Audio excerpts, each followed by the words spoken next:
Hello YouTube family, কেমন আছো তোমরা সবাই? আশা করছি তোমরা সবাই খুব ভালো আছো। তো আরও একটি নতুন ভিডিওতে তোমাদের ওয়েলকাম। আজকে তোমাদেরকে আমি দারুণ একটা হেলদি রেসিপি বানিয়ে দেখাবো, যেটা হবে মাসকলাইয়ের ডাল দিয়ে। গ্রাম্য পদ্ধতিতে একবারে সবজি ও মাসকলাইয়ের ডাল দিয়ে তোমাদের আজ আমি বানিয়ে দেখাবো খিচুড়ি রেসিপি, সবজি খিচুড়ি রেসিপি। পুরো রেসিপিটি অবশ্যই দেখো, যদি ভালো লাগে অবশ্যই ভিডিওটি একটি লাইক করে যেও। তাহলে চলো পুরো রেসিপিটি দেখে নিই। প্রথমে দেখো, আমি মাসকলাইয়ের ডাল নিয়ে নিয়েছি 1 বাটি পরিমাণ। ছোটো বাটির 1 বাটি পরিমাণ এই ডালটা আমি নিয়ে নিয়েছি। তারপরে ডালটাকে জল দিয়ে ভালো করে পরিষ্কার করে ধুয়ে নিতে হবে, কারণ এর মধ্যে রয়েছে প্রচুর নোংরা, তাই ভালো করে ডালটাকে পরিষ্কার করে ধুয়ে নিতে হবে। 2 থেকে 3 বার ভালো করে জল পাল্টে পাল্টে আমরা ডালটাকে ধুয়ে নিচ্ছি। তারপরে একটা বড় হাঁড়ির মধ্যে আমি জল গরম হতে বসিয়েছিলাম। সেই জল গরম হয়ে গেলে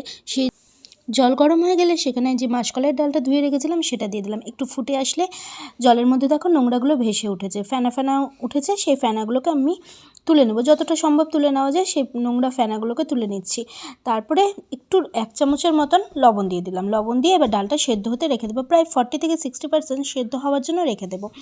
সেদ্ধ হয়ে আসলে এবার চাল, আমরা সেখানে সমপরিমাণ 1 বাটি ডাল নিয়েছিলাম, 1 বাটি চালও নিয়ে নিলাম। চালটাকেও ভালো করে ধুয়ে নিয়ে 40 থেকে 60% ডালটা সেদ্ধ হওয়ার পরে চালটা এর মধ্যে দিয়ে দিলাম। চালটা দিয়ে একটু নাড়াচাড়া করে নিয়ে এর মধ্যে দিয়ে দিলাম 1/2 টেবিল চামচের মতন হলুদটা দিয়ে নিয়ে এবার সেদ্ধ হওয়ার জন্য রেখে দেবো ডাল চালটাকে।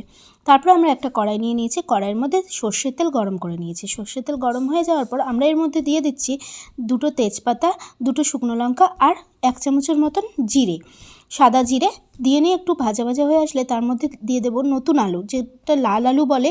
সেই নতুন আলুগুলোকে আমি 2 টুকরো করে কেটে নিয়েছিলাম, ছোটো ছোটো আলু। সেই আলুটা দিয়ে, আর ফুলকপি কেটে রেখেছিলাম টুকরো করে বড় বড় করে। সেই ফুলকপি আর আলুটাকে প্রথমে ভেজে নিতে হবে। এইটা ভাজা হোক, তারপরে আমরা দেখো একটা মশলা তৈরি করে নিয়েছি।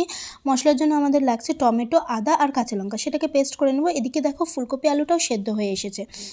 তারপরে আমরা এর মধ্যে দিয়ে দিলাম মিষ্টি কুমড়ো আর গাজর, সেটাকে একটু হালকা ভাজা করে নিলাম। তারপরে এর মধ্যে দিয়ে দিচ্ছি দেখো বিনস আর শিম। সবজিগুলোকে এবার লাল করে ভেজে নিতে হবে। সবগুলো সবজিকে একটু লাল লাল করে ভেজে নিলাম। তারপরে এর মধ্যে দিয়ে দিলাম আদা, কাঁচা লঙ্কা, টমেটোর পেস্ট।